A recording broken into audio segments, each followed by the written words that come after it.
Fellas, you know Degree Cool Rush deodorant, right? Well, last year they changed the formula, and guys were mad about it. One dude even started a petition. So guess what? Degree heard us, admitted they messed up, and brought the original Cool Rush scent back exactly how it was. And it's in Walmart, Target, and other stores now for under $4. So grab some and remember why its cool, crisp, and fresh scent made it the #1 men's antiperspirant for the last decade. Degree Cool Rush is back, and it smells like victory for all of us.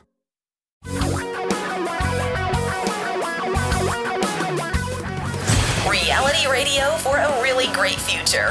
We're talking real money. It is Talking Real Money podcast time again. Hello, everybody in the Virginia studio with the curtain, and we don't know what's behind the curtain. Would you like the curtain? I'll take door number one because I happen to know what is behind the curtain, Don. So I'll go with door number one. Yeah, never. Yeah, you don't want what's behind the curtain. That's just the rest of my house. Hi, welcome to Talking Real Money. Don McDonald here. Again, I mentioned that, and hanging out in Bellevue, Washington, thousands of miles away from me. It's because safe. It's better that way. Is Tom Cock? It's safe. I feel better about myself. Welcome. We're here to do we're here to do something that we do almost every day, and that is try to make money a little bit easier to understand for you, particularly the investing part, because, well, you know, people get ripped off in small ways, little bits along the way, but the big ripoffs always occur in investing, and we want to make sure you avoid those. We also want to make sure you get some good advice, some good, solid advice to help you make better decisions.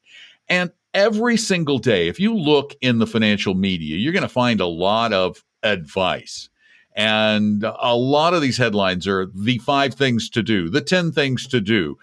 Motley Fool, the Motley Fool is prolific. Infamous for their very, I think their headlines are misleading, but they're the kind of headlines that get you to read. Callow, hackneyed. I call them hackneyed. I like the word hackneyed or banal. Yeah. You know, they really are. Like you know, the 3 things to buy today, or the 3 things to do to be successful. Are there only 2 or 3 things, or are there more things? There are more things, but let's talk about their 3. We can talk about our 3. We'll also talk about the fact that if you just read their 3, the advice is actually okay. Yeah. It's after their 3 where they tell you the 10 stocks you have to own for 2021. That's where the trouble starts. Oh, so you're saying it's sort of a bait and switch thing. So, but let's talk about their 3. So tell me about these 3 things. What are they? Number 1. No, not your 3 things. Their 3 things. That's a bad joke. Start investing. Oh, my 3 things. Thank you. Okay.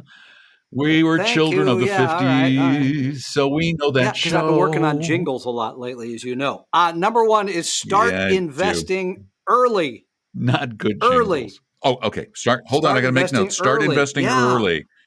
Well, that's a good idea. Paul's a big fan of that, too. He wrote that whole book basically about that. I'm going to reserve my comment on that for a little bit later. Start investing early. Okay. Number 2, put your money, they say behind stocks. Put money in stocks. Stock market famous for its volatility, they say. Putting your life savings behind stocks can seem it's a weird word to use there. Stocks.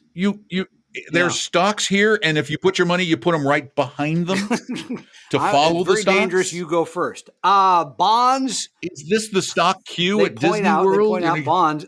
Listen to these numbers. Bonds may only yield returns of 4 to 5% a year. In what universe? What companies are issuing those bonds? I'm going to stay well away from that. Wait a minute. What was the date on this piece? A month ago. So either they're buying some bonds you can get a nice 99-year Argentinian bond for 18%. Now, you may not be alive when they finally pay it off. In fact, it's unlikely that you will. They point out the reason to own more stocks is the S&P 500, they correctly point out, has earned an average rate of return of about 10% a year before inflation, by the way. Number 3, according to the Motley Fool, diversify your portfolio, which is hilarious when you consider the next piece of advice. Wait. This is from the Motley Fool? Wait a minute. What? Okay. When they say diversify, what do they mean? It depends on your definition of diversify. Yeah. President very famously once said, depends on what your definition of is. So in this case, what do they mean by, and you know the president I'm talking about. I do.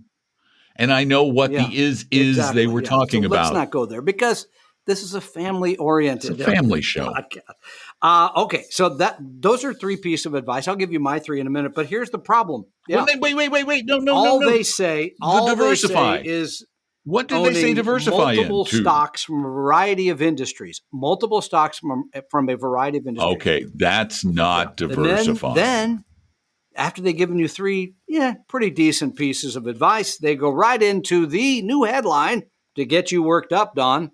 10 stocks that could be the biggest winners of the stock market crash. Now, I don't understand how stocks could be winners if the market crashes, but these are the 10. And by the way, you got to pay because for they'd that. be the stocks that everybody who's getting out of the other stocks puts their money into. What are the 10 safe stocks in your mind? I would guess, and I don't have the article in front of me, but I would guess they're talking about like defensive stocks, cyclicals, like consumer staples, and the things you got to buy a tube of toothpaste because you got to buy your utilities, you got to buy groceries, those things. That's what I'm guessing. I did not click on the 10 stocks, so I do not know the 10. But don't buy individual stocks. Let me give you my 3, then you can comment. Number 1.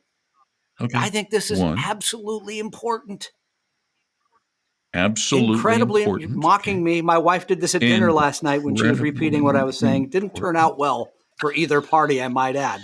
That's why I'm 3,000 miles away. It works better. Save Go ahead. something.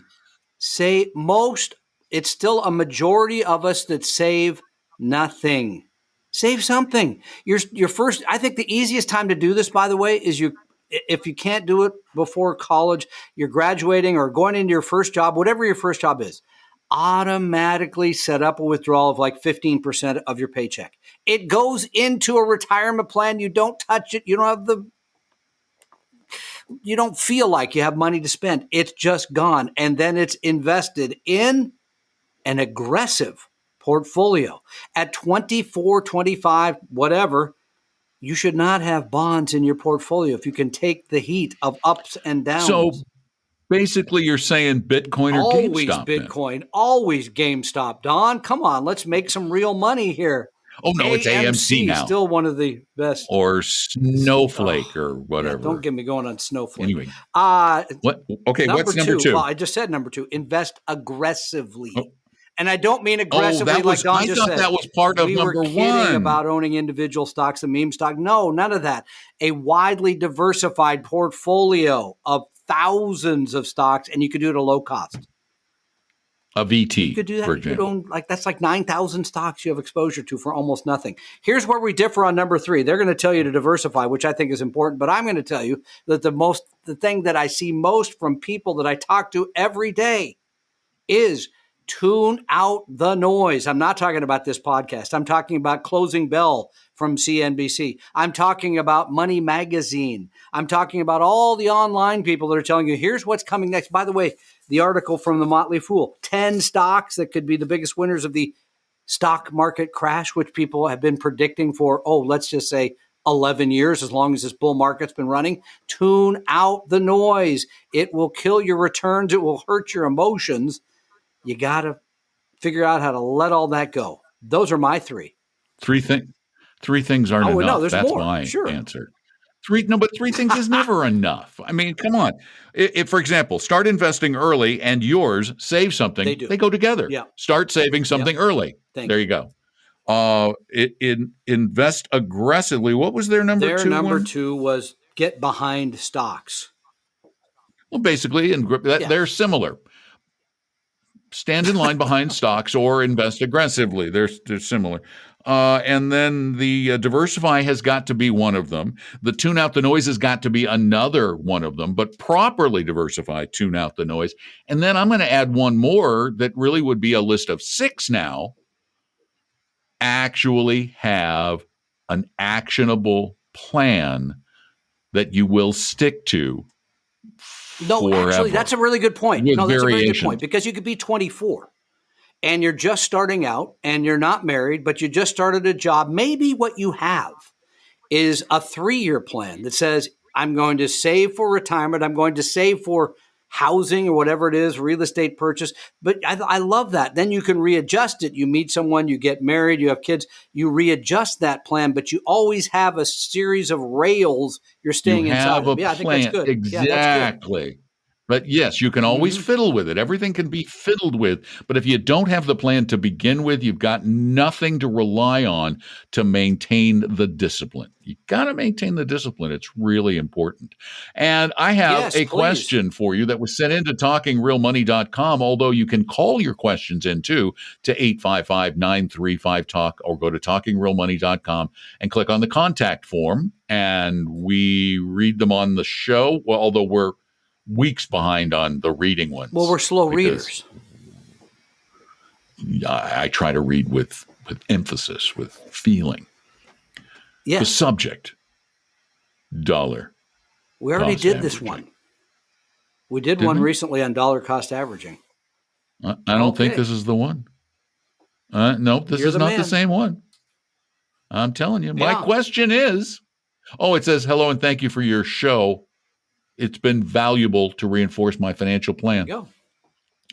My question is, I have just partially retired and separated from my employer, where I have approximately $365,000 in a 457 and a 401k retirement account managed by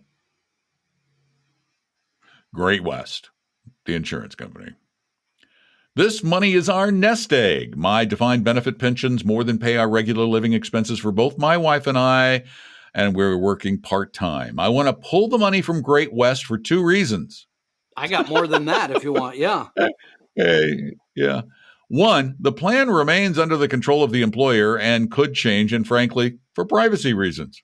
2, though Great West gives me access to full brokerage accounts through TD Ameritrade at a modest $12.50 per quarter, I want to do a trustee-to-trustee transfer to my own Ameritrade account, but Great West will not do an in-kind transfer. No, wait, so I will need to liquidate, then buy back into the market. yeah, I see what he's saying. In other words, his worry is you're going to be out of the market for a time. Is that what I'm getting? Yeah. Yeah, but then he has a further question, and this is the dollar cost averaging part, and we've gotten this question a lot. I intend to allocate based on the buy and hold portfolio, but I'm not sure whether to immediately invest or to dollar cost average. And if I dollar cost average, how long should I take? I'm not trying to listen to this line, Ron. I am not trying to time the market. Just mitigate the sequential risk of buying back in. That is timing. Okay. That is All right, timing. but let's unpack that. First of all, if you have to be out of the market for a few days to effect a transfer from one custodian to another, that's probably okay. Number 2, you already told us this isn't money you need soon because you have all your bills paid, right? Right. You should be fully invested for your rate of return you're trying to get, meet your plan, the risk you're willing to take, the volatility up and down, and how soon until you need the money. You already said you don't need the money anytime soon. Ron, baby, whatever your asset allocation is Ron, going baby. to be, it's Listen, got to be, right? If it's 60, 40, 70, 30, whatever it is, make it that way tomorrow for the following reasons. Number 1, stocks go up in 75% of the months. On day to day, it's more like 50-50. I get it. It feels risky. Number 2, stocks go up roughly 3 out of 4 years, roughly. So maybe you invest this year and the market goes down. That's okay because you're not using the money very soon. And even if you're in a moderate portfolio, you still have all the money in bonds you could draw from. All of us should have the correct asset allocation for where we are in our lives. It has nothing to do with the next stock market crashing, who you wanted for president, whatever geopolitical situation or economic. Invest properly for you, not for the markets. However, our brains are not our friends. when it comes to doing this because our brains immediately look at the past year, 2 years, 10 years and go, the market is at all-time highs. It's at all-time highs. I don't want to put my money in at all-time highs. I think I'll wait until it goes down. But the problem is we've got people who have been waiting since 2009 for it to go back down. 2001. Could that happen? I've recently been waiting since 2001. Yeah. Do you want to wait possibly a couple of years and lose the potential returns? You're not going to pull this off. And yes, you are trying to time the market. I remember saying something a few minutes ago about tuning out the noise. Tune it out. Yeah, don't look at the markets. I got to get one more in because we're just behind. This is a really quick one on Roth conversion. I have two questions. One, would it make sense to have my wife contribute to a 457 plan to reduce our adjusted gross so we can convert more of my traditional IRA to Roth? Or is this just delaying the inevitable with no real benefit? She's 54, I'm 59. She makes approximately $90K a year and contributes approximately $13,000 to her teacher's retirement system. So she'd be saving money pre-tax that would lower her income. Lower their adjusted gross so that he qualifies for Roth. But you got to have the money to pay the tax. Don't pay it out of the convertible money. Do not do that. So you got to have the cash to pay that tax. But otherwise, I think that's a good strategy. Yeah, because if you are to the point where you can't convert as much of your Roth as you'd like because of your family income, then reducing your family income and not losing any money, it's just going into retirement, which is another great thing. Now, remember, though, she's doing a little bit of robbing Peter to pay Paul. In other words, she's also, again, saving pre-tax while they're trying to move money into post-tax.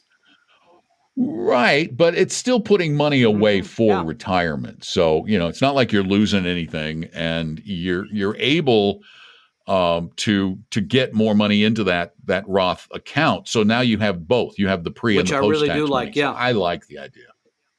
I like it. Good one. Now, if you have a question, send it in to talkingrealmoney.com or call it in to 855-935-TALK. If you have a really complicated question, you have this portfolio of all this stuff that's in all these places that all of these brokers have sold you into.